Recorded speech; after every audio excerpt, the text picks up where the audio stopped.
শুক্রবার কালিয়াগঞ্জের শ্রী শ্রী রামকৃষ্ণ সেবাশ্রমে জগদ্ধাত্রী পুজো অনুষ্ঠিত হলো। কার্তিক মাসের শুক্লপক্ষের নবমী তিথির দিন নিয়ম নিষ্ঠার সঙ্গে রামকৃষ্ণ সেবাশ্রমে শক্তিরূপিণী মা জগদ্ধাত্রীর পুজোর আয়োজন করা হয়।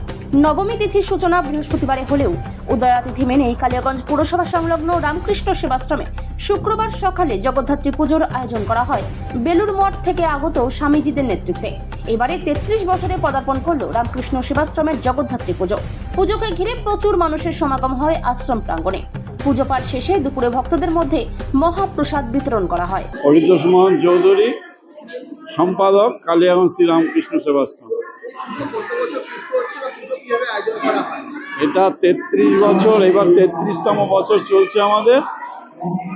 আমাদের পূজা প্রতি বছরই হয়। আমাদের বিশুদ্ধ পঞ্জিকা মতে রামকৃষ্ণ মিশন বেলুর মঠের যা সেই রীতি মেনে এখানে মহারাজরাই পূজা করেন।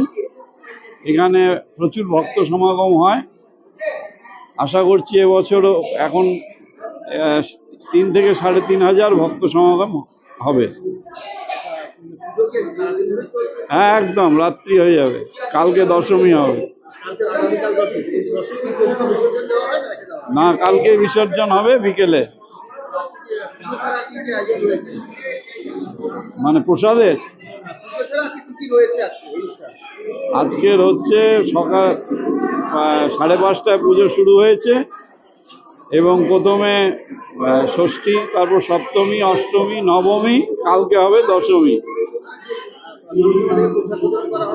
মানুষের মধ্যে প্রসাদ বিতরণ করা হচ্ছে। আমাদের আশা 3,500-এর মতো লোক প্রসাদ পাবে। প্রচুর মানুষের সমাগম হয়। আপনারা এখানে দেখতে পাচ্ছেন যে কিভাবে লোকের ভিড় হচ্ছে।